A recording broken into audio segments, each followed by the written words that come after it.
Mono dizia, a esquerda não tem que ter uma política de segurança pública, a esquerda tem que ter uma política de proteção dos direitos. O que o Alessandro Barata dizia, não é direito à segurança, é segurança dos direitos. Né?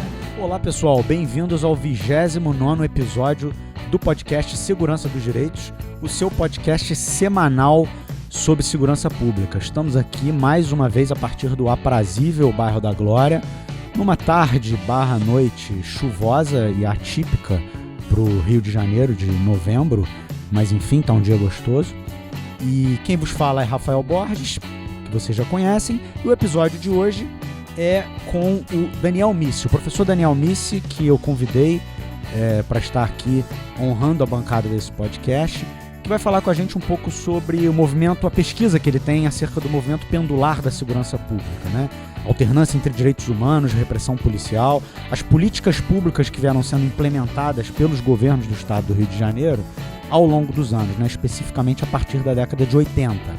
Eu tive o prazer de dividir com o Daniel uma mesa recentemente lá na graduação da Segurança Pública da Universidade Federal Fluminense, né, a UF, aqui do Rio, que tem tem um curso de graduação em Segurança Pública, e estava rolando lá uma Semana da Segurança Pública, uma espécie de uma semana acadêmica, né, em que os alunos organizam palestras, atividades, uma série de coisas, e eu fui, enfim, agraciado com um convite para integrar uma mesa, onde falamos eu, o Daniel, a Gisele Martins, uma pessoa também incrível, o André Nicoliti. Foi muito legal e ali que eu tive contato pela primeira vez com o Daniel, com a pesquisa do Daniel. Ali ele apresentou de forma bastante, assim, rápida, né? A mesa tinha muita gente, enfim, falou por cerca de 20 minutos, mas apresentou as linhas gerais dessa pesquisa dele e aquilo me interessou realmente muito e eu achei que era muito adequado convidá-lo aqui para o podcast para a gente poder explorar um pouco mais esse conhecimento e essas reflexões dele sobre esse tema que tem absolutamente tudo a ver com aquilo que a gente fala aqui toda semana. Bom, só para lembrar vocês que nós estamos no Twitter, no perfil @seguedireitos e em praticamente todas as plataformas de áudio, né? iOS, SoundCloud, YouTube, Spotify. Temos também um e-mail que é o seguranca2direitos@gmail.com e a gente adora receber feedbacks da nossa audiência qualificada. Todas as mensagens de vocês mandam pra gente são lidas, refletidas e respondidas com muito carinho. Façam-o sempre. E eu não vou gastar mais nem um minuto do ouvinte com a minha própria isolada voz, vou dar início imediato ao 29º episódio do podcast Segurança dos Direitos, seu podcast semanal sobre segurança pública, que hoje vem no formato de um bate-papo com o professor Daniel Missi.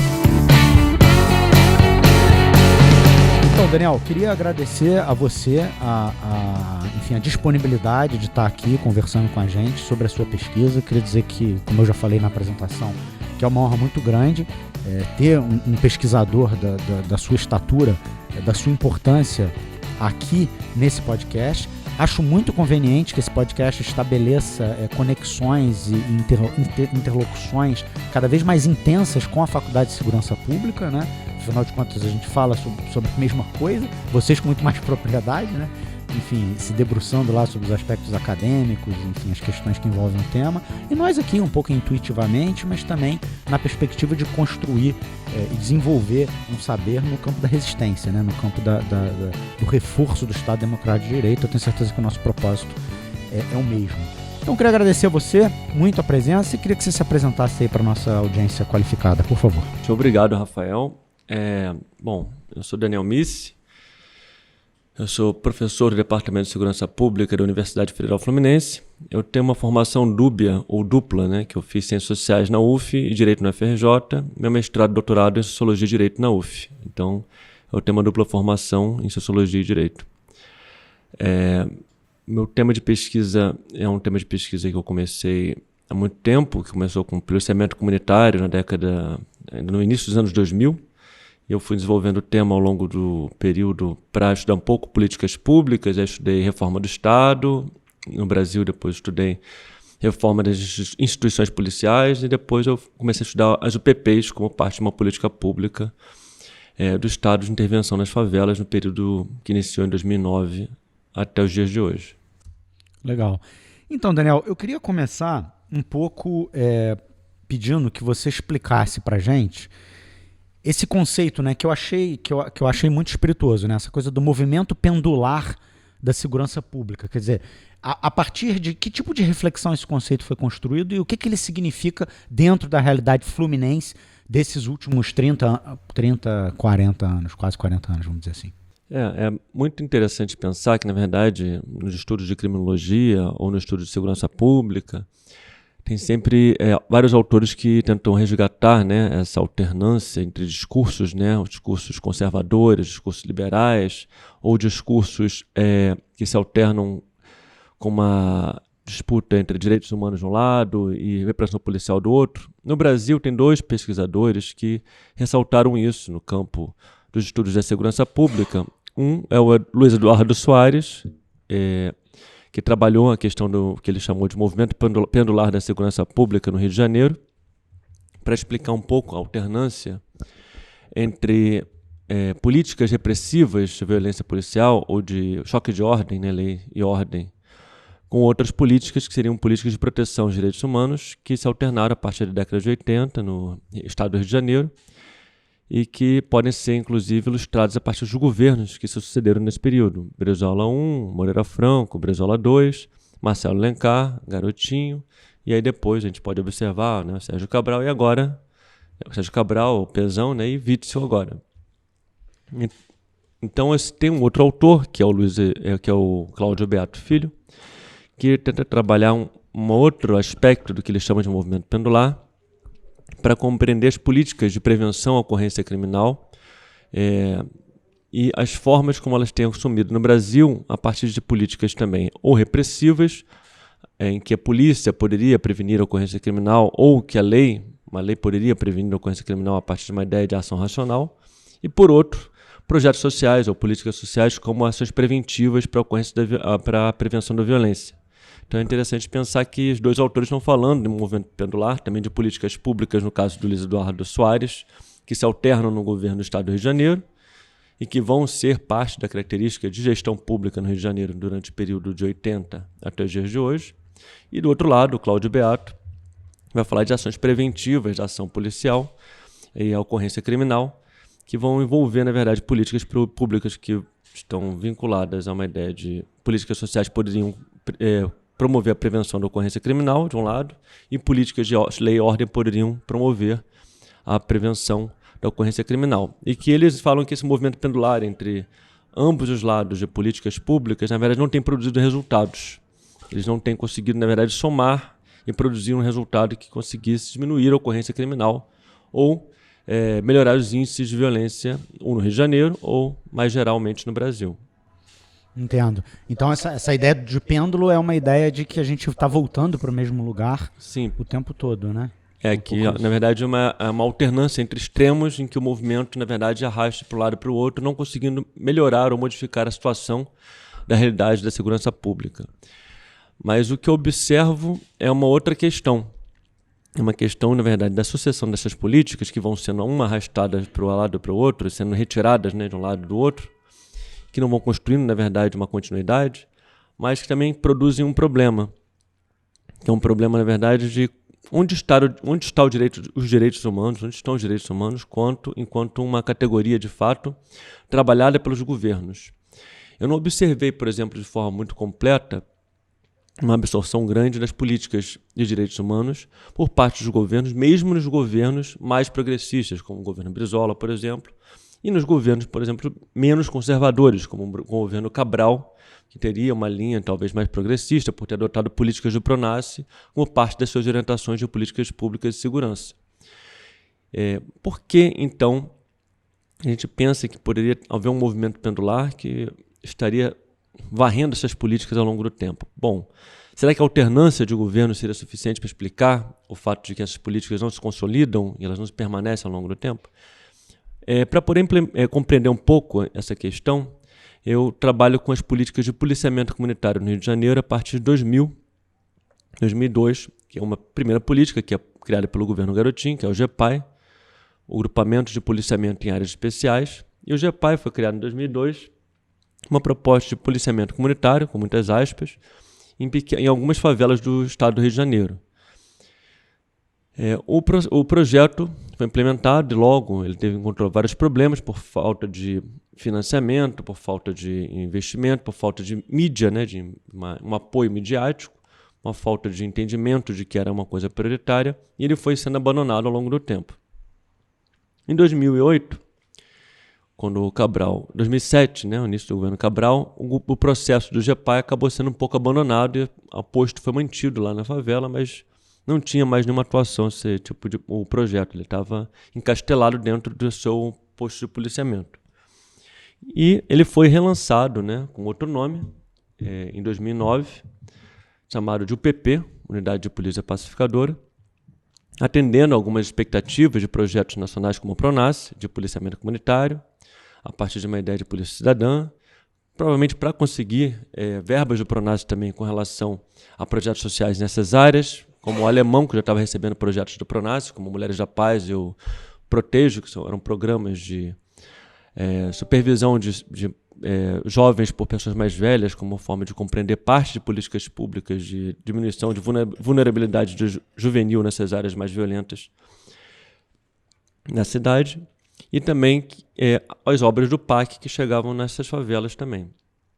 A política de pacificação ela acaba não sendo totalmente coincidente com as políticas públicas que chegam do PRONASSE nessas áreas e nem com o do PAC. Há um descasamento dessas políticas que chegam de forma separada. Mas é interessante que o PP chega em quase todas as áreas em que o PRONASSE chegou ou que o PAC chegou nas favelas. Então é interessante pensar que talvez houvesse uma correlação que conseguisse planejar, né, a entrada de um depois de outro. E as UPPs teriam, né, funcionado, dado certo, entre aspas, também muitas aspas, porque ela conseguiu, né, um apelo midiático muito forte. Se observarmos, isso é um artigo que eu tenho, de 2010, uma pesquisa de Google simples, né, no período de 2010, sobre as UPPs, quantas vezes o nome a palavra UPP aparecia como referência no Google, comparado à palavra GEPAI, que era um policiamento comunitário que existiu por muito mais tempo, né? No Google você perceberia que a palavra UPP já aparecia em menos de um ano de projeto, no dobro de ocorrências no Google do que a palavra GEPAI em todo o período anterior. Então tinha um apelo midiático, tinha um suporte midiático que dava visibilidade para o projeto das UPPs. Um segundo momento também tem que pensar que havia um aporte financeiro para isso. O Rio tinha sido selecionado para ser uma cidade olímpica, havia um investimento para a Copa do Mundo também, né? A seleção do Brasil para sediar a Copa do Mundo 2014. Então havia, na verdade, uma organização e um fechamento em termos de investimentos de políticas públicas para mobilidade urbana e segurança pública no Rio de Janeiro, por parte do governo federal, que tinha uma aliança política com o governo estadual e municipal, que era a aliança PT-PMDB. Então isso também fez com que os projetos sociais, né, os projetos de políticas de segurança pública conseguissem receber um aporte financeiro forte naquele período. Junto com isso também teve a organização dos centros de controle, de comando e controle no plano nacional, inspirados no modelo do Rio de Janeiro e da Força Nacional. Os centros integrados de comando e controle são unidades operacionais baseadas no centro da cidade do Rio de Janeiro, o nosso centro integrado de comando e controle, e que inspirado no modelo do CompStat americano de Nova York, em que você tem uma sala multimídia em que você tem um controle completo das principais ocorrências e problemas da cidade a partir de uma tela gigante, numa sala e vários computadores dispostos e com operadores das agências de segurança pública, de trânsito e etc. Então, foi um modelo que foi inspirador para o nosso Centro Integrado de Comando e Controle, uma ideia de benchmarking, né? E que foi amplamente utilizado no Brasil, nas capitais que sediaram a Copa do Mundo. Foi adotado no Plano Nacional pela Força Nacional de Segurança. Na pesquisa que eu fiz sobre a Força Nacional de Segurança no Plano Nacional, eu visitei o Centro de Controle da Força Nacional, que parece muito com o Centro Integrado de Comando e Controle do Rio.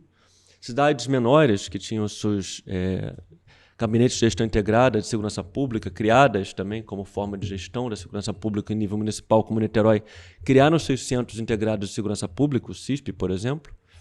Então é interessante pensar que teve uma ideia de um monitoramento por vídeo que foi espalhado a partir de uma ideia um pouco panóptica de controle social e que também é parte da expressão desse processo político que foi possível a partir de uma parceria financeira que possibilitou a entrada de recursos financeiros para o Rio de Janeiro nesse período.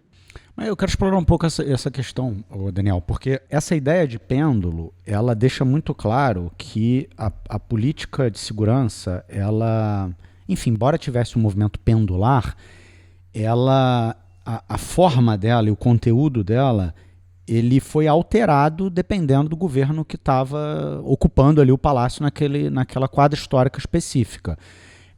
Assim, isso para mim é uma premissa, isso para mim é uma evidência muito clara de como que a questão da segurança ela tem um conteúdo marcadamente político e não técnico, né? É pêndulo, vai e volta, mas o fato é que se o governo é um, o pêndulo está numa ponta, e se o governo é outro, o pêndulo está na outra ponta, né? Eu acho que isso é um dado importante, né? Quer dizer, o Estado do Rio de Janeiro foi governado por lideranças, né?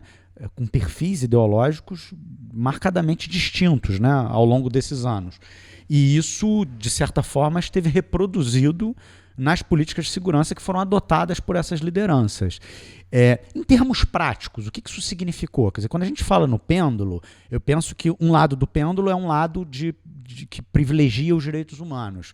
Eu ousaria dizer que provavelmente é onde está ali, mais ou menos, o governo Brizola. Né? Estou te falando intuitivamente sem ter acessado os dados da tua pesquisa. E o outro lado do pêndulo, eu acho que é o lado de aumento exponencial da repressão policial, né? Que talvez seria onde talvez estivéssemos hoje, né? Ou talvez estivemos no governo Marcelo Alencar. Também estou falando isso um pouco intuitivamente. Mas a minha pergunta é assim, na prática, o que isso significa? Em termos, é o quê? É nível de letalidade policial? É redução do indicador de violência, o aumento do indicador de violência? É percepção nas favelas de que a polícia é mais violenta ou é menos violenta? O que isso significa na prática? Bom, para então ilustrar a questão do pêndulo nesse período, né, de 2000 em diante, a gente tem que pensar então nos programas que foram implementados. Um deles foi o PRONASSE. O PRONASSE, né, um Programa Nacional de Segurança com a Cidadania, chega com um propósito o quê? Fazer com que o pêndulo produzisse uma soma. Uma soma de um lado e do outro. Lei e ordem com políticas sociais. Né? Segurança com cidadania. E ao produzir lei e ordem com políticas sociais, ele produz projetos sociais de supervisão dos mais novos pelos mais velhos como forma de prevenção comunitária e projetos sociais que possam ocupar o tempo do jovem, a partir de projetos desportivos, ações comunitárias, mobilização social para criar conselhos comunitários de desenvolvimento social. Foram criados vários conselhos comunitários nas várias favelas do Rio de Janeiro, como decorrência do PAC, inclusive, né, do Plano de Aceleração do Crescimento das Favelas. E que tem uma espécie de somatório, quer dizer, ele meio que estabilizou o pêndulo entre políticas de lei e ordem e políticas de prevenção da violência a partir de ações sociais ou projetos sociais. Ele tentou estabilizar o pêndulo no meio. Mas ele não excluiu as políticas de lei e ordem, tanto é que foi o período de maior expansão carcerária no Brasil, foi o período em que você teve uma política de segurança com cidadania. Então, você não teve uma política que acabou com a lei e ordem. Ela intensificou a lei e ordem, mesmo porque parte das políticas de lei e ordem que foram utilizadas são as políticas de lei e ordem que foram utilizadas em Nova York. A política das janelas quebradas, de você tem uma tolerância zero com relação a pequenos delitos. Isso produz um processo de encarceramento maior. E você produz, então, uma explosão carcerária, que é o que aconteceu no Brasil nesse período. A inspiração no modelo, para ficar na expressão de Bolsonaro, nova-iorquine, é evidente no período do Sérgio Cabral, assim? Não só evidente. O Rodolfo Giuliani veio, prestou assessoria, teve consultorias que foram levantar o modelo de Nova York, depois adaptaram o modelo de Nova York bastante ao modelo que já tinha sido utilizado em Pernambuco, ao modelo que tinha sido utilizado em Minas Gerais, que era o modelo do Pacto pela Vida em Pernambuco e do Fica Vivo em Minas Gerais, para adotar um modelo parecido no Rio de Janeiro, em que você tivesse uma política de repressão policial a partir das UPPs, para as áreas mais violentas, e uma política de choque de ordem no centro da cidade, que você tivesse uma guarda municipal que controlasse, né, os pequenos delitos a partir de uma secretaria de ordem pública, e uma outra política de metas que controlasse, na verdade, a gestão dos dados policiais. Então, para poder reduzir a criminalidade violenta e, a partir de um sistema de bonificação,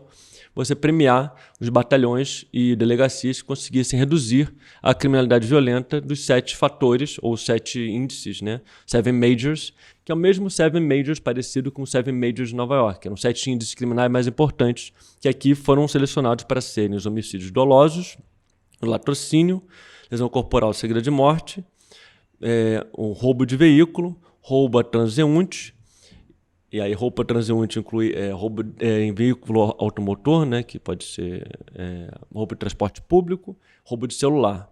E depois, em 2012, incluíram os chamados autos de resistência, que são os homicídios decorrentes de intervenção policial. Os autos de resistência eram um dos 7. Entrou nos 7 em 2012. Ah, depois. Bem depois. Em 2009 começou a política de metas e a política dos IPPs concomitantemente, junto com chamado regime adicional de serviço, que é um regime de suplementação salarial para policiais que se inscrevessem para trabalhar em horas extras. As horas extras poderiam ceder de 8 a 132 horas por mês para trabalhar de forma fora do seu horário de trabalho e ganhar um extra por isso, dentro da sua delegacia ou do batalhão de polícia. Então é difícil você separar essas 3 ações governamentais em termos de incentivo financeiro para a ação policial, porque elas são concomitantes. De fato, no momento em que as UPPs se instalaram, você estabeleceu uma questão interessante para mim, que é justamente a coisa da UPP. Ela tinha uma proposta, eu não sei se era honesta do ponto de vista da honestidade intelectual, mas ela tinha ali uma apresentação de que não era só a implementação de políticas de controle, né? Desde o início a UPP me pareceu uma política de controle de território, né? Controlar militarmente territórios de periferia. Mas tinha ali uma proposta, que eu acho que esse pedaço vinha do governo federal, que era uma coisa de tentar instalar programas sociais, que era uma coisa de tentar levar investimentos para as favelas, alguma coisa que desse um verniz naquele programa de segurança, que não o fizesse parecer uma coisa deliberadamente fascista, uma coisa deliberadamente de controle social, né? E junto com isso, você teve políticas de tolerância zero, você teve políticas de acirramento, né?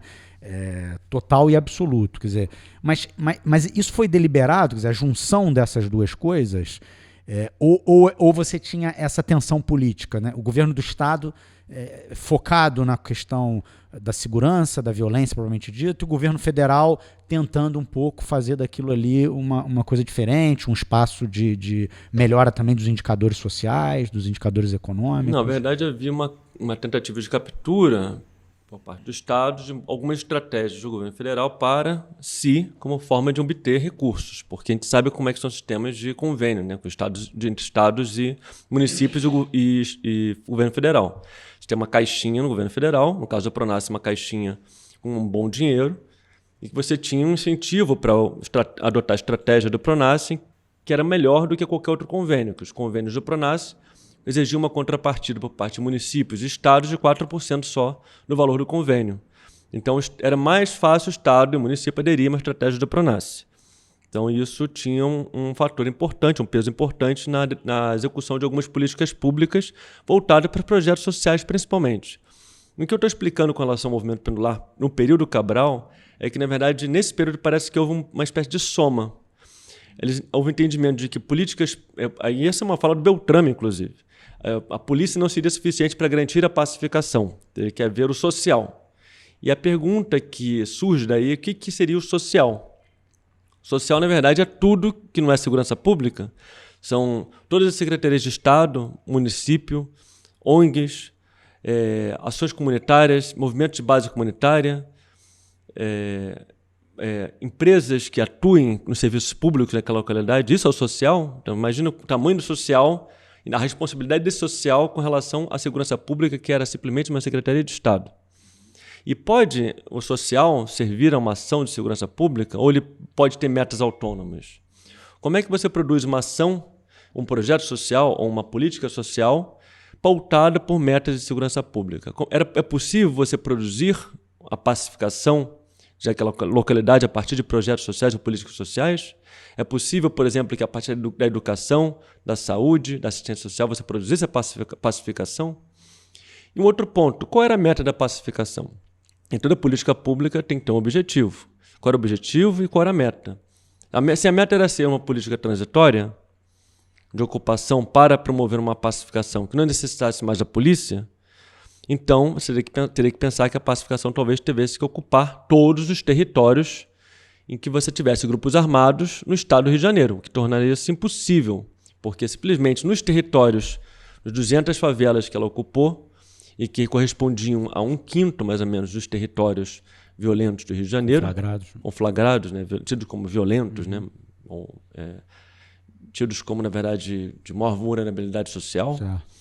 1/5. 1/5, no máximo, que chegou a 1/5 desses territórios. Ela não conseguiu, de fato, nem nesses territórios, garantir essa pacificação. E o que seria a pacificação? Seria o controle da circulação das armas? Seria um controle territorial? Seria o combate ao tráfico de drogas? O que seria a pacificação? Qual o centro da meta da pacificação? E como é que você garante a pacificação por outras secretarias que não seja de segurança pública? Como assim o social vai garantir a segurança pública? O que se pretende com o social para se garantir uma coisa que não é o social, que é outra coisa, que é uma política de permanência policial numa favela? Então a gente tem que pensar que, por exemplo, quando a polícia chega numa favela, um processo de pacificação, como, por exemplo, na região central da cidade, que foi o Complexo de São Carlos, né, chamado Complexo São Carlos Mineira, Falha Fogueteiro, ele chega numa região e que você tinha um comércio pujante que dependia um pouco também do mercado informal das drogas, que tinha um consumo local que vivia um pouco disso. E quando a pacificação chega ali, ela retira essa mão de obra dali, quer dizer, a mão de obra permanece, mas um pouco oculta, né? Isso também faz com que muitas pessoas parem de comprar naquele lugar, então uma quebra, na verdade, da economia local, e que é substituída por uma chegada de policiais que não são suficientes para manter a economia a partir dos serviços que estão postos naquela localidade. Será que então a pacificação melhorou os serviços naquela localidade e promoveu uma inclusão social? Ou ela piorou a questão do acesso a serviços quando ela entrou? Então, isso é bem complexa a questão. Foi importante a pacificação em termos de controle das armas? Foi, porque as armas elas realmente sumiram por um tempo nas favelas pacificadas. O que aconteceu para elas voltarem é uma outra questão.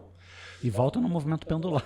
Voltam junto com o movimento pendular e voltam junto com um movimento que a própria polícia e o próprio Estado põem como movimento de choque.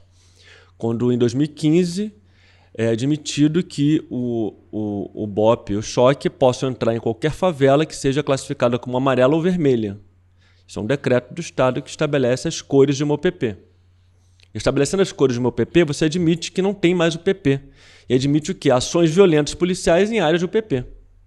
E aí você tem, então, entrada e saída de policiais, né, de ações policiais ultramente violentas nessas áreas do PP, levando os índices criminais e também acabando com o armistício. Porque se as armas tinham sumido por um período e agora você tem uma violência policial, né, os policiais voltando a praticar tiroteio dentro das favelas, você vai ter, então, as armas retornando para a favela.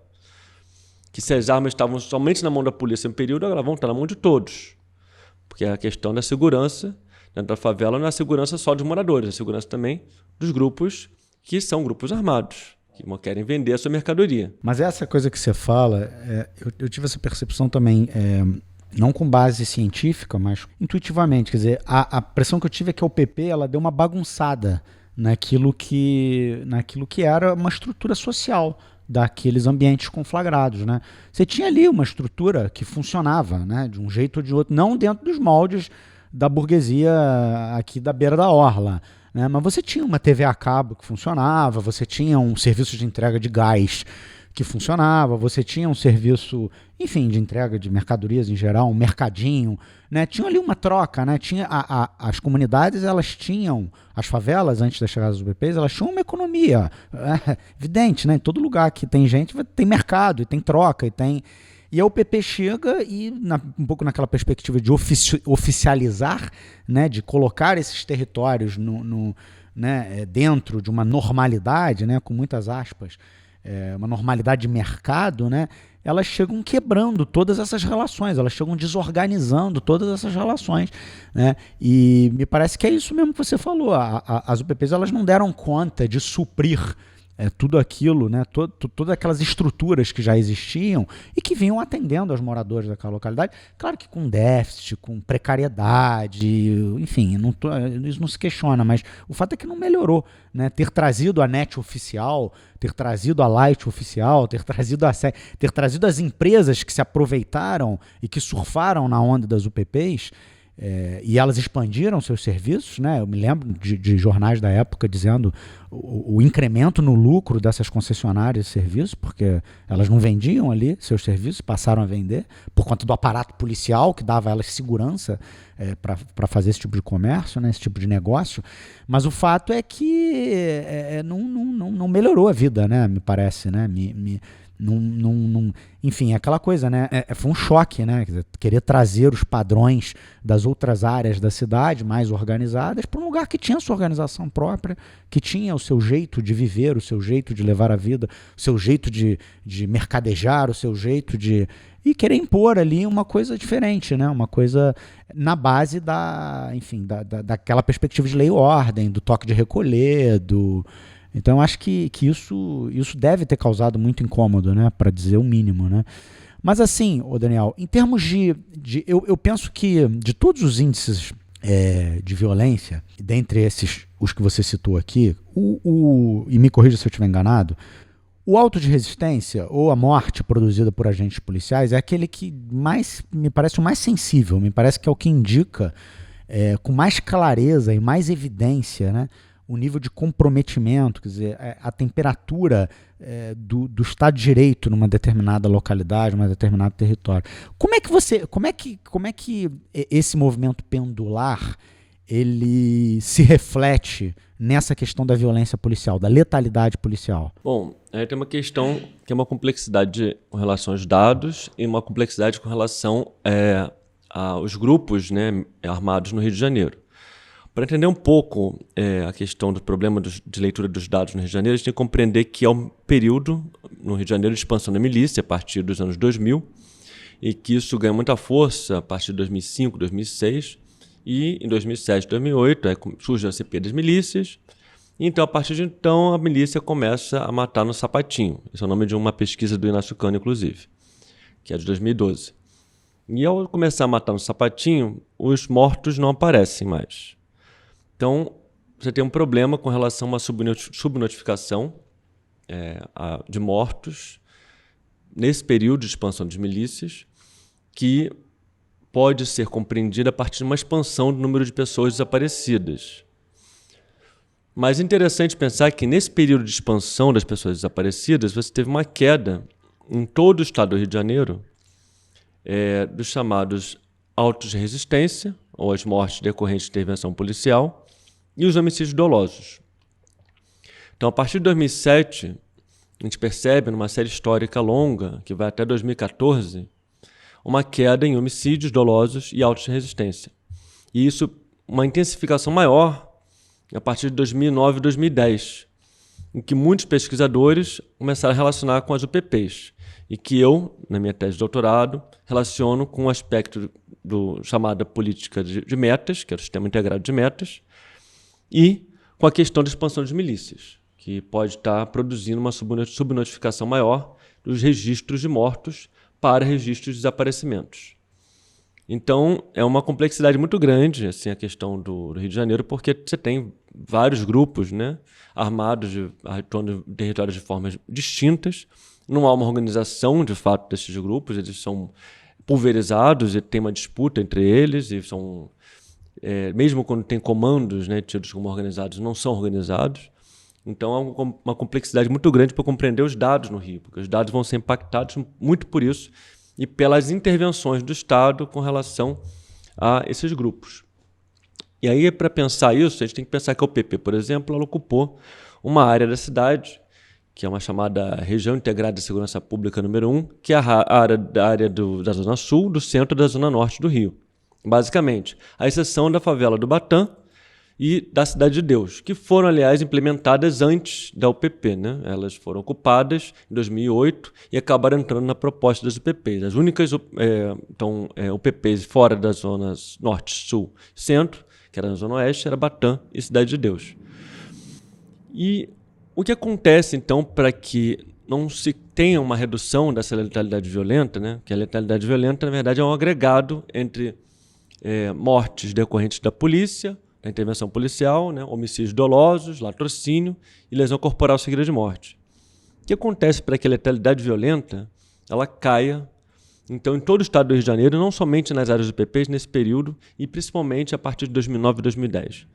Será que o sistema integrado de metas, a partir das bonificações para os policiais, teria um papel decisivo para ajudar na redução desses índices criminais? Bom, a gente tem essa complicação, então, dos desaparecimentos, que vão começando a subir e vão chegar ao seu auge no ano de 2014. Você tinha 4.700 pessoas desaparecidas em 2007. Em 2014 chega a 6.500 pessoas desaparecidas naquele ano, então um aumento de 2 mil casos.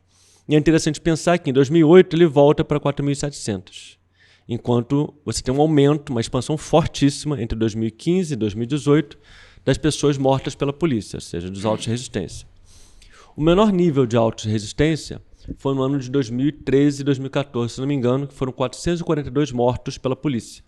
Oficialmente, porque a gente sabe que também tem os mortos que podem ser postos como homicídios. Desaparecidos, né, também. Como desaparecidos, talvez, e também como homicídios dolosos que não são identificados como mortos pela polícia, porque a gente não sabe tudo o que realmente acontece. Mas os que são oficialmente mortos pela polícia foram 442. Isso é um valor que é 1/4 do valor do valor que tivemos no ano passado, em 2018. Então, em 2018, nós chegamos a 1.580, mais ou menos, se não me engano, 1.580 mortes pela polícia. Em 2012, 2013, foram 440 pessoas mortas. Era um valor 1/4 desse valor que nós temos hoje. Ou seja, um valor é como se tivesse quadruplicado o número de mortos pela polícia num período curto de 4 anos.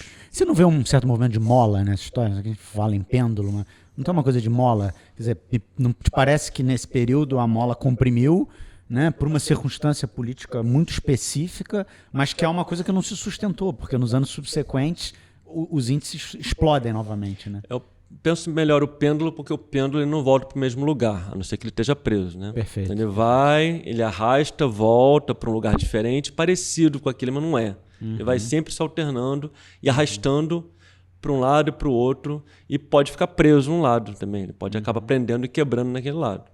Então eu gosto mais do pêndulo porque a mola tem tensão, né? Eu penso em vários processos políticos de tensão, de tensionamento, mas ela não sai do lugar. Ela vai só sendo deformada ao longo do tempo.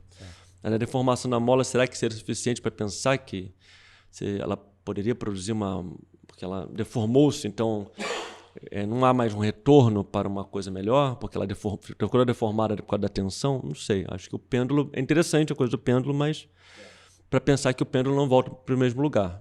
Então acho que também tem mais a ver com uma história quanto ao processo, né? Que a história também não é cíclica, né? Mas por isso que eu acho que é interessante pensar a coisa dos dados. E aí nas UPPs, por exemplo, quando há uma orientação então da Secretaria de notificar as UPPs a partir de cores, de classificá-las por cores, também no mesmo ano começa a haver uma explosão das mortes de pessoas em UPPs.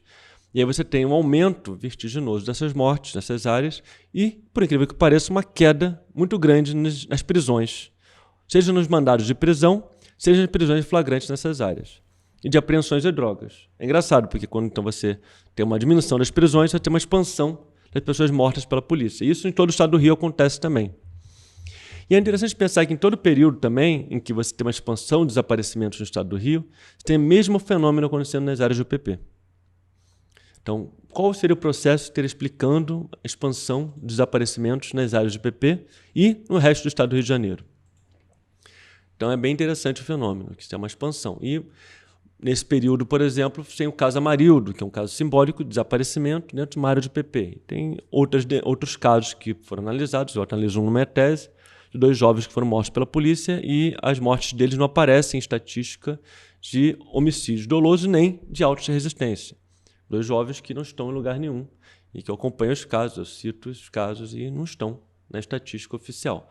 Então é interessante pensar o que estaria acontecendo com esses dados, a gente não sabe muito bem.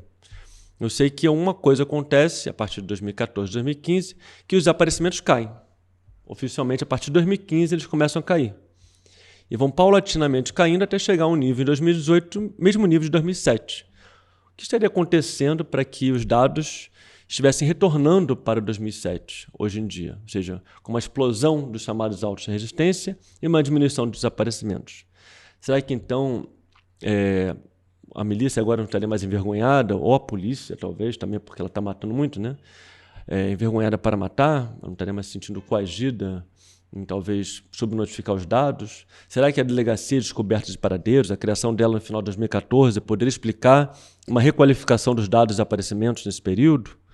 Ou a criação da Delegacia de Homicídios, também a partir de Delegacia de Homicídios na capital, na região metropolitana, a partir de 2012, poderia estar requalificando os dados de homicídio também nesse período, fazendo com que, na verdade, você conseguisse ter um controle melhor das subnotificações? Não sei. A gente não sabe, porque os dados realmente são dados que são produzidos pela polícia. Mas, Daniel, eu queria chegar no momento atual. Quer dizer, eu sei que você é um pesquisador que se debruça sobre dados e que dados que já estão de alguma forma consolidados, né? E por mais que a gente tenha dificuldade aí até no processo de acessar, no processo... enfim, o Rio tem o ISP, né? Que é um órgão... Acho que é um órgão respeitável, né? Sim, ele compila os dados produzidos pela polícia. Então, tem um problema ali que a polícia colhe os dados e tem um filtro, né? Entre os dados tem uma questão de sistema, tem questão de subnotificação, que o ISP trabalha com a máquina que tem. Os dados que são oferecidos a ele. Ele sistematiza, Sistematiza, né? organiza. É uma entidade muito importante no Rio de Janeiro. Perfeito. E o meu ponto é esse, quer dizer, eu queria chegar um pouco mais no momento atual, né? Porque me parece que, por mais que você e os estudiosos que te antecederam tivessem identificado esse movimento pendular, me parece que hoje, não sei o que acontece com o pêndulo, ele está batendo no teto, né? Porque hoje você tem uma radicalização da política de lei e ordem, né? E você tem uma radicalização, você tem um incremento muito significativo dos níveis de letalidade policial, e hoje isso tudo está colocado como um projeto político, né? Por mais que ali no governo Cabral a gente tivesse tido incrementos bastante significativos do nível de letalidade policial, né? A polícia matou, embora tenha em alguns anos você tenha observado declínio, né? Em outros anos você observou incremento. Mas o fato é que isso nunca foi política declarada de governo, né? Aumentar os níveis de letalidade policial, aumentar, enfim, essa capacidade da polícia de produzir violência, nunca foi, pelo menos do governo Cabral para cá, não era objetivo declarado, mas agora é. Né? Agora isso integra a pauta política, o discurso político do governador, sem nenhum constrangimento, né? A tal ponto que ele comemora, né, eventos como a morte de uma pessoa por um agente do Estado, né? Isso já está, você tem condição de dizer isso? Isso já está de alguma forma refletido objetivamente nos dados? Quer dizer, o governo Witzel ele já te sinaliza de alguma forma onde que o pêndulo está neste momento? Ou você precisa de um pouco mais de tempo para decantar as coisas? Como que você está vendo isso? Bom, nessas tensões dentro do governo Cabral entre as políticas sociais, né, e os choques de ordem, que meio que tensionaram o pêndulo, parece que ele se soltou alguma hora no início do governo Pezão e foi começando a ir para a direita, extinguindo várias secretarias de Estado, e a primeira a ser extinta foi a Secretaria de Estado de Assistência Social e Direitos Humanos. Então esse foi o primeiro sinal de um movimento pendular para a direita. E para a direita, extinguindo várias secretarias numa ideia de enxugamento da máquina pública, ligada a uma ideia de eficiência dos recursos públicos, que normalmente é trabalhada muito pela direita no Brasil como forma de produzir uma reforma do Estado e, dessa forma, otimizar gastos públicos. Junto com isso, vão surgindo várias ações, né, que vão produzindo intervenções violentas em áreas deflagradas, né, na cidade, normalmente deflagradas principalmente pelo Estado, né, e que vão produzindo, antes do governo Witzel, esse aumento da letalidade violenta, enquanto há uma diminuição das prisões, ou seja, o choque de ordem, ou a política de lei e ordem, ela vai sendo colocada de lado para uma política de extermínio mesmo. Parece que é uma política de extermínio. E é um processo que começa antes do Witzel e que é visualizável nos números a partir de 2017 e em 2018 chega no seu ápice.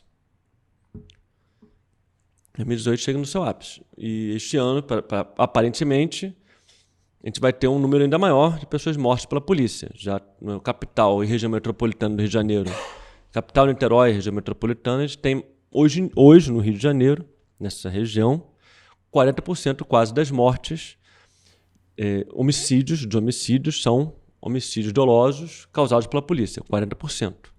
Ou seja, já está chegando na metade quase de todos os homicídios dolosos, os homicídios causados pela polícia. Então já está chegando se a polícia parar de matar, metade das mortes, os índices caem pela metade. É só controlar a polícia. E não à toa, o governador ele retirou os autos de resistência, as mortes decorrentes pela polícia, do sistema de metas como forma de poder bonificar as áreas da cidade que agora estão com problemas.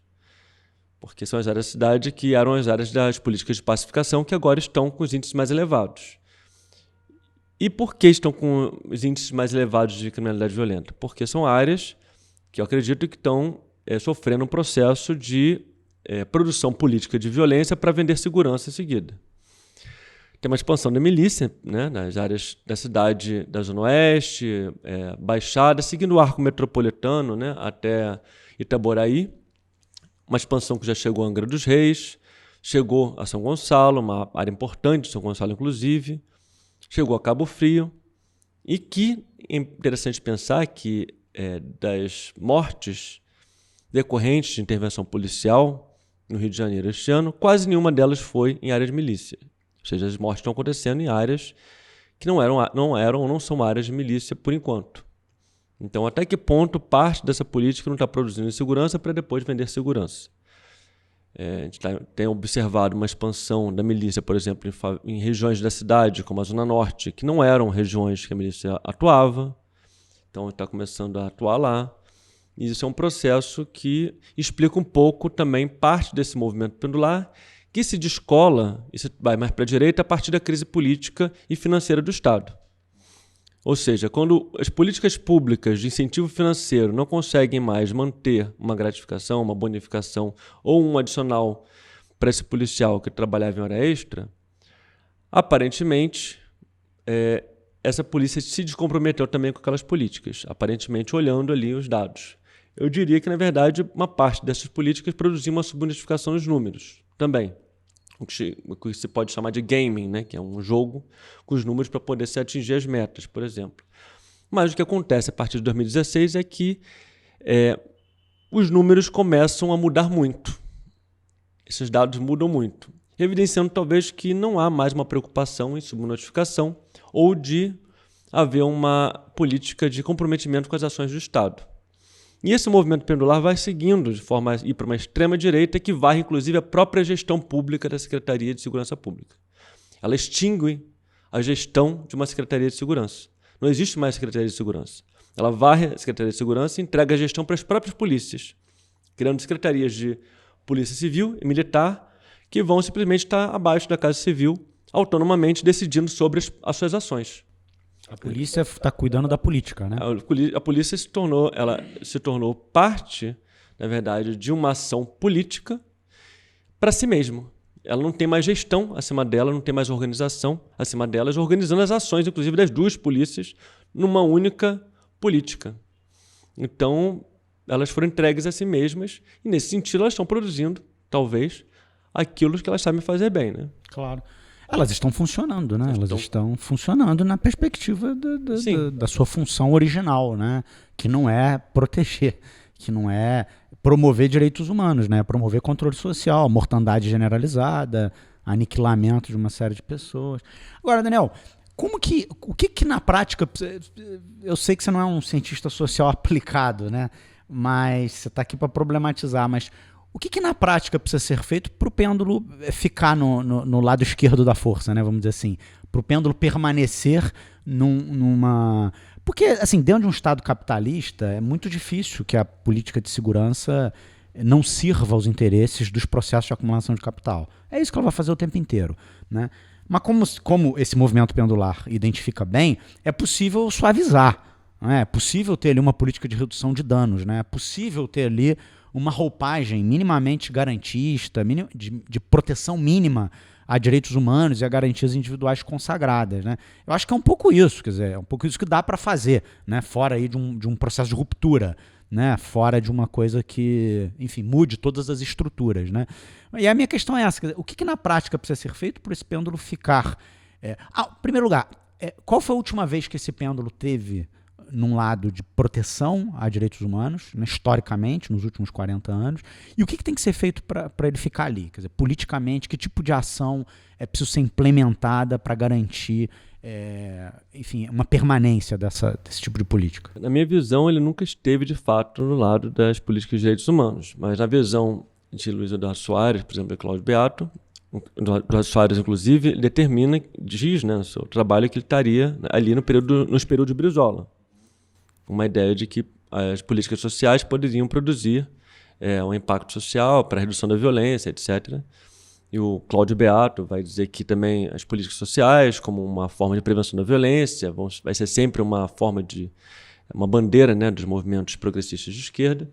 E eu não vejo, na verdade, essa política de direitos humanos também tão central, embora você tivesse uma vontade política de se produzir isso, a partir de políticas como de expansão educacional, etc. Você não tem, acho que eu não percebo de fato isso tão fortemente no Rio de Janeiro. Eu percebo uma tensão que tenta puxar... Você está se referindo ao governo Brizola. É o governo Brizola que tenta puxar para a esquerda, mas que não consegue movê-lo para a esquerda. Entendi. Há uma força política... Há uma força política que tensiona para a direita e ele não vai muito para a esquerda. O governo Cabral é interessante por isso, que ele fica... A gente pensar em termos de políticas, né, de planos conservadores, o Cabral ele consegue tensionar bem, mantendo uma política reformista de cunho liberal, com alguns aspectos de política social como forma de tensionar numa espécie de centro-direita. O que acontece a partir de Cabral é que há um descolamento e esse pêndulo vai para uma política que sai da lei e ordem e vai para o bandido bom, bandido morto. Que é uma política que já teve no Rio de Janeiro muitas vezes também, e que produziu a partir desse descolamento, pode estar produzindo a partir do descolamento, a extinção da própria política. Então, assim, em termos de prescrição, não gosto de prescrever nada, restabelecimento da política pública, ou seja, de trabalhar-se tecnicamente, organizar-se objetivos para desenvolvimento de políticas públicas, no campo da segurança pública, reorganizar as secretarias de Estado, pensar a gestão pública como algo importante, e ter um empenho na produção dessa política, uma política organizada, discutida, negociada, ampla, aberta e democrática, é um primeiro passo, porque é o que não está acontecendo. Entendi. Você acha que é tentar, de alguma forma, atrair processos de construção democrática de política pública Você acha que isso é uma forma de garantir com que esse pêndulo permaneça, enfim, migre e talvez permaneça no lado da defesa dos direitos humanos? Sim, porque as políticas de direitos humanos elas são dialógicas, né? E as políticas de bandido bom, bandido morto é de eliminação. Tipo, você não tem negociação com quem acredita que o bandido tem que morrer, porque, na verdade, eles não acreditam que eles estejam do lado que o bandido está. Eles acreditam que eles vão ser vítimas, não acreditam que, de fato... Então, assim, é uma coisa meio... É uma política irracional. É uma política de irracionalidade, não planeja, não produz, de fato, conhecimento, não produz diálogo. É uma política de ruptura. Eu não admito, não dá certo, vou romper com a ordem legal. Porque a ordem legal não admite a morte. Nossa ordem legal não admite uma execução sumária. Nem mesmo uma execução judicial, pela via judicial. Ou seja, extermínio uma pessoa pela via judicial. Ou seja, por que então a dinâmica do bandido bom, bandido morto consegue essa institucionalidade no país e nada acontece? Até que ponto a nossa elasticidade moral em permitir que as instituições, entendeu, tenham esse tipo de discurso dentro da sua institucionalidade e produzam esse tipo de discurso sem nenhuma punição, não está fazendo com que esse pêndulo leve à extinção das próprias instituições.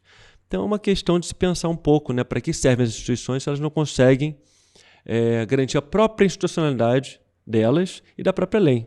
Esse apontamento é interessante. Sabe que, recentemente, aqui no estado, o governador Witzel, ele foi objeto de 2 representações criminais, uma delas feitas por partidos políticos, a outra feita por diversos parlamentares, mas cujo objeto era muito semelhante, que era justamente reportar à Procuradoria-Geral da República que ele estava praticando, ele estava flertando ali com os crimes de apologia, né, e de instigação, quando ele promovia esses discursos de ódio, né, de atirar na cabecinha, se você sair na rua com um fuzil, a polícia vai te matar. Na medida em que ele falava essas coisas, enfim, claramente caracterizada ali a apologia, discurso de instigação, incitação à prática de crime. E esses 2 grupos fizeram representações à Procuradoria-Geral da República e ela foi arquivada. Quer dizer, há uma espécie de chancela, né, do Ministério Público, que, em última análise, é o órgão de controle externo mais poderoso do Brasil, né, indiscutivelmente, é o Ministério Público. Há uma chancela. Né, e é curioso, porque o Ministério Público promoveu o arquivamento, o Judiciário acatou, né, no caso o Superior Tribunal de Justiça, que é onde ele tem foro por prerrogativa de função. E é curioso, porque o Superior Tribunal de Justiça, no acórdão, né, que acata a promoção de arquivamento, ele dá uma bronca no governador, sabe? Diz que são falas inadequadas, são discursos impróprios. O cara tá falando que pode matar, o cara tá falando que é para matar. Isso só merece alcunha de inadequado.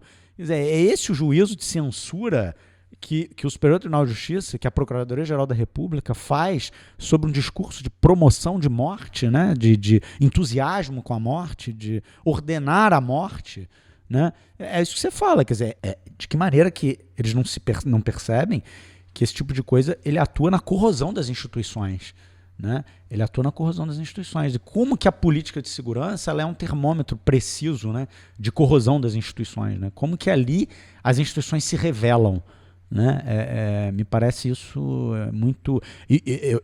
Eu tive a minha atenção despertada para isso pela primeira vez com aquela pesquisa do Verani, do professor Sérgio Verani, Assassinatos em Nome da Lei, né? Que ele começou a pesquisar os autos de resistência e o arquivamento dos registros de ocorrência, né, de execução policial, e como que esse arquivamento ele contava ali o tempo inteiro com auxílio não só da polícia, mas também do Ministério Público, também do Judiciário, né? O Orlando Zacconi aprofundou um pouco essa pesquisa quando ele escreveu Indignos de Vida, mostrando essa mesma concertação, né? E essas instituições não percebem que quando elas promovem esse tipo de coisa... Eu sou um abolicionista, que não acredito na pena, não acredito acho que a pena tem uma função de inflição de dor, pura e simples. Mas se tratando de um governador do estado que tem uma máquina como essa na mão, quer dizer, que consegue produzir morte em série, né, em larga escala, é claro que é preciso ter um controle, né? É claro que a quietude, né, a complacência, né, dos órgãos de controle para um comportamento desse é muito sugestivo de corrosão institucional, né? De maneira que eu não sei realmente aonde que a gente vai parar. Você vê algum horizonte assim para essa coisa no Rio de Janeiro hoje? É morro abaixo mesmo? A coisa está estagnada? O que você acha para os próximos... Não faço ideia. Cenas dos próximos capítulos? É muito difícil você prever coisas no país, né, hoje em dia. Sempre foi muito difícil. O Brasil e o Rio, né, são caixinhas de surpresa, né? Sei que a história aqui ela dá rebotes muito rápido, né? Então não dá para se prever muita coisa. Eu acredito que se continuar como está, com a expansão das milícias, né, porque parte da redução, digamos, da violência no Estado hoje em dia está relacionada à expansão das milícias, é bem preocupante. A redução está relacionada à expansão da milícia? Sim, a gente tem observado, mas que nas áreas que você tem tido menos homicídios dolosos, são áreas hoje em dia controladas pela milícia. E são as áreas também que não têm tido chamados autos de resistência de forma tão evidente. Os desaparecimentos continuam lá, mas também diminuíram, sumiram dos dados. Não sei o que está acontecendo. Os dados estão esquisitos, não dá para saber. Os dados continuam mais altos que no resto da cidade e no resto do estado, nessas áreas, mas não estão mais tão grandes quanto eram. Então não dá para saber. Assim, aparentemente, se a expansão das milícias continuar, E aí não vai sobrar muito de democracia ou muito de liberdade política no Rio de Janeiro nos próximos anos.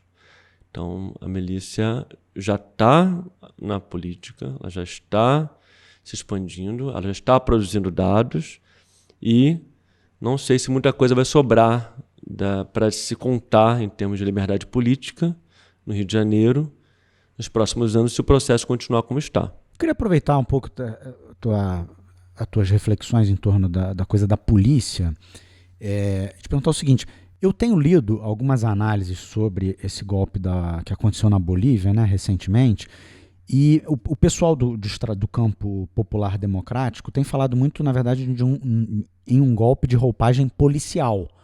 Né? Me parece que não foi um golpe nos moldes dos golpes que os países latino-americanos sofreram ali nas décadas de 60 e 70, que foram golpes patrocinados, sobretudo, por suas forças armadas. Né? As forças armadas desses países, de uma forma geral, passaram por um processo de sucateamento, né, evidente, inquestionável, né, ao longo dos anos, mas, por outro lado, as instituições policiais não. Elas foram sendo cada vez mais fortalecidas, cada vez mais empoderadas. Né? No Brasil é indiscutível o poder, né, das polícias militares estaduais, né? A capacidade operacional das polícias militares, a quantidade de soldados, né, e cabos que estão à disposição dos comandantes dessas polícias. E aí nessas análises que eu li, todas elas indicando que exatamente isso, todas elas sugerindo que, na verdade, aquilo foi um golpe de natureza policial, policialesca, né? E parece que é isso mesmo, pelo que a gente tem acompanhado, né?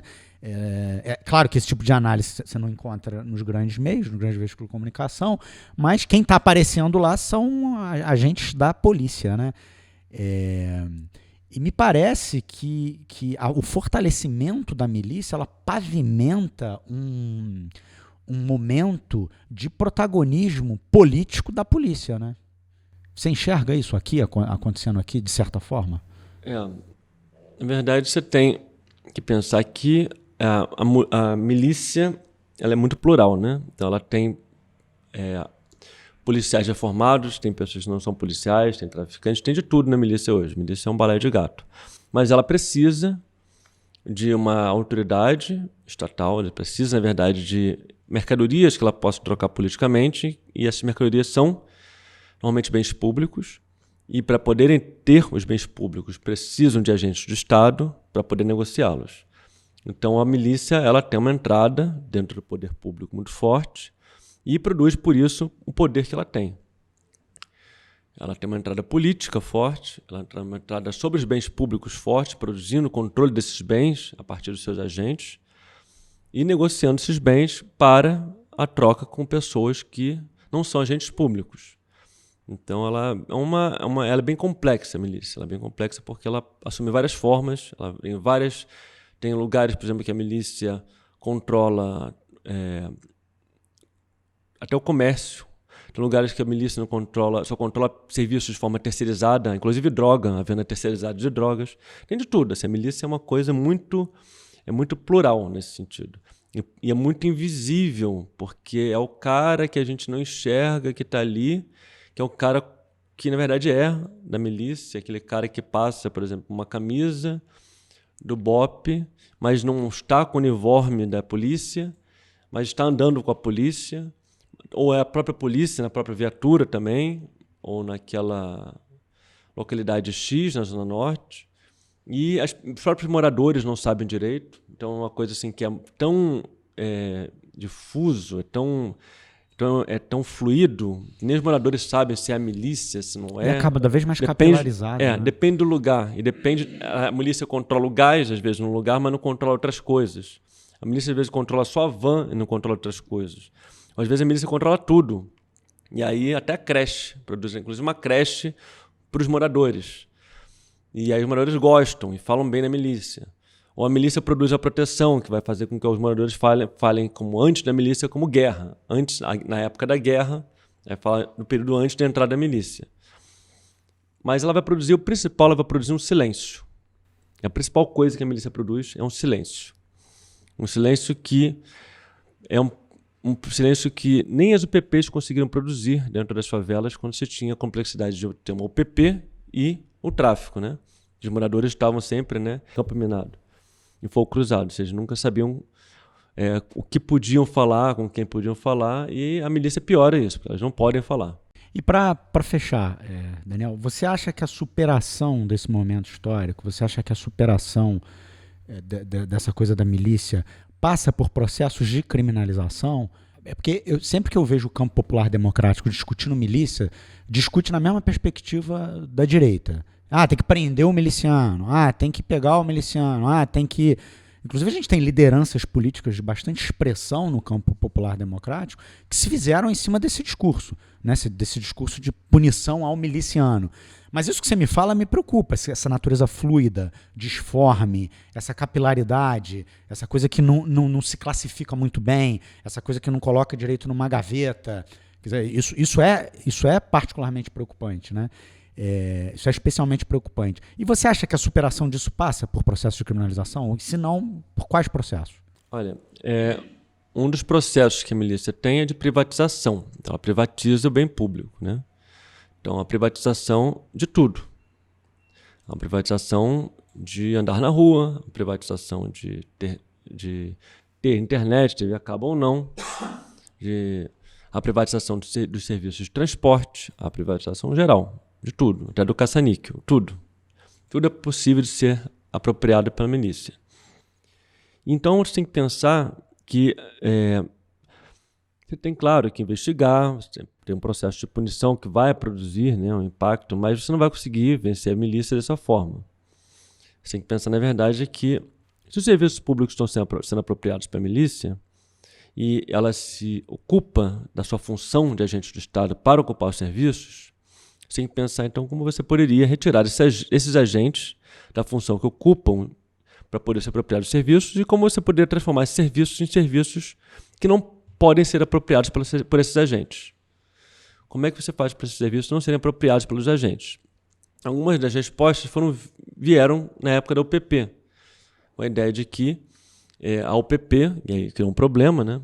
Um problema-solução, a UPP regularia os serviços da favela. A UPP se tornou dona do morro, e ao mesmo tempo em que os serviços passaram a não pagar mais o arrego que pagava o batalhão. Então, com isso também se produziram projetos de internet, TV a cabo, que chegavam junto com o UPP, uma espécie de abertura de mercado para essas empresas.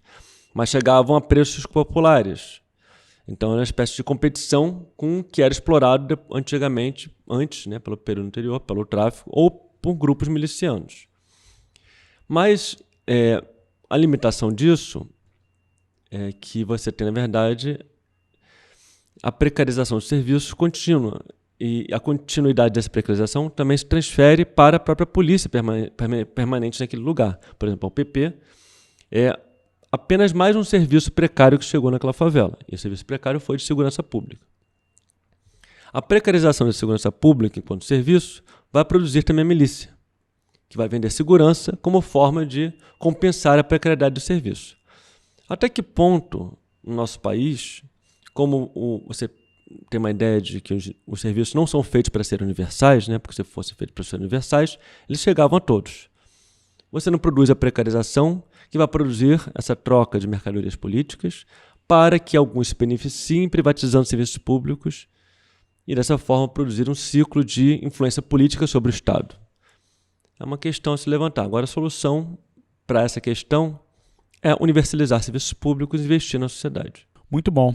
Então, Daniel, estamos chegando aqui, então, ao final do nosso programa, infelizmente. Eu acho que esse bate-papo foi muito enriquecedor. Eu nunca tive ninguém aqui que falasse com tanta propriedade, né, sobre a realidade de segurança pública no estado do Rio de Janeiro, essa nossa história recente, as características que isso assumiu, e ter conhecido um pouco melhor, de forma um pouco mais aprofundada a sua pesquisa, ajuda bastante a gente a entender o contexto, a entender as coisas que estão acontecendo.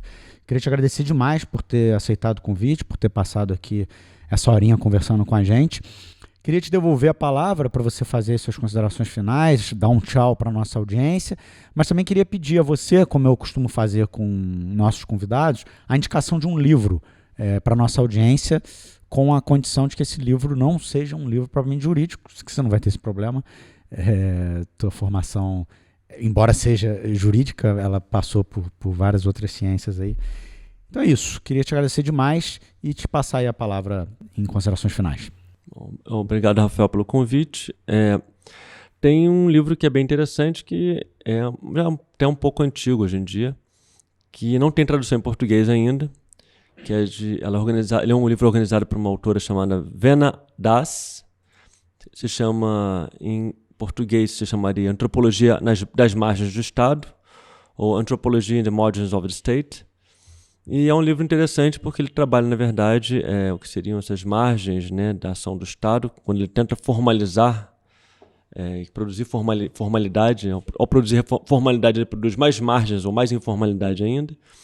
E é um estudo que se dá em vários lugares do mundo sobre como essas margens são produzidas por parte do Estado quando ele tenta reduzir as próprias margens, em várias sociedades, sejam elas periféricas ou centrais. Então é um livro interessante, né, de antropologia, que vale a pena a leitura. Legal. Muito obrigado. Eu vou linkar o livro direitinho no final do episódio, né? Principalmente que é um livro em inglês, o pessoal ter aí o caminho, né, para adquirir, enfim, fazer a leitura dele. Vou linkar também, aqui no final do programa, um artigo seu que tá disponível na internet, né, sobre o OPP, que você citou aqui. Não foi? Pode ser o último, de 2019. 2019, tá. Eu vou linkar também, vamos botar no final do episódio para o pessoal conhecer aí um pouco mais o teu trabalho acadêmico sobre a matéria. Bom, e pessoal, queria dar um tchau, mas antes disso, dizer um até breve para todo mundo, né? Na verdade, o podcast vai entrar aí num curtíssimo período de férias, porque eu e o Léo precisamos descansar um pouco. Vai ser realmente bem curtinho, a gente vai passar aí umas 3 semanas, na verdade, sem novos episódios, né? Estamos com retorno previsto para dezembro, né? E nesse período eu não vou deixar de subir material. A gente vai fazer aí uma edição dos melhores momentos daqueles nossos episódios que até aqui vieram ostentando maiores índices de audiência.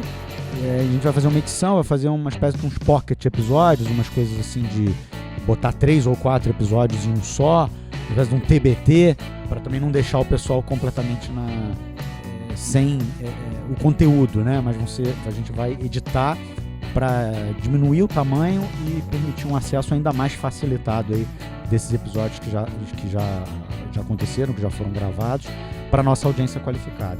E vamos ficar um tempinho fora do ar um pouco, mas estamos lá no Twitter, estamos trocando ideia o tempo inteiro, e é um período em que eu gostaria muito de aproveitar para receber de vocês dicas, sugestões de pessoas para eu trazer aqui para a gente poder conversar, dicas de temas, enfim, qualquer coisa que vocês queiram dizer em termos de formato do programa, dinâmica do programa, qualquer coisa ela é bem-vinda. Eu gosto muito de trocar ideia, e muita coisa que veio acontecendo nesse podcast ao longo do tempo, ele tem relação com sugestões de vocês, né? A gente está chegando aí no 29º episódio, com uma audiência muito legal, uma receptividade muito legal, uma troca muito legal, e a gente quer continuar assim na segunda temporada. Então vai ser muito bom se durante essas semaninhas que vão nos separar da próxima temporada, vocês me tragam aí feedbacks, desejos, anseios e tudo mais que vocês quiserem para a gente enriquecer ainda mais esse espaço. Pessoal, muito obrigado e até a próxima. Um grande abraço.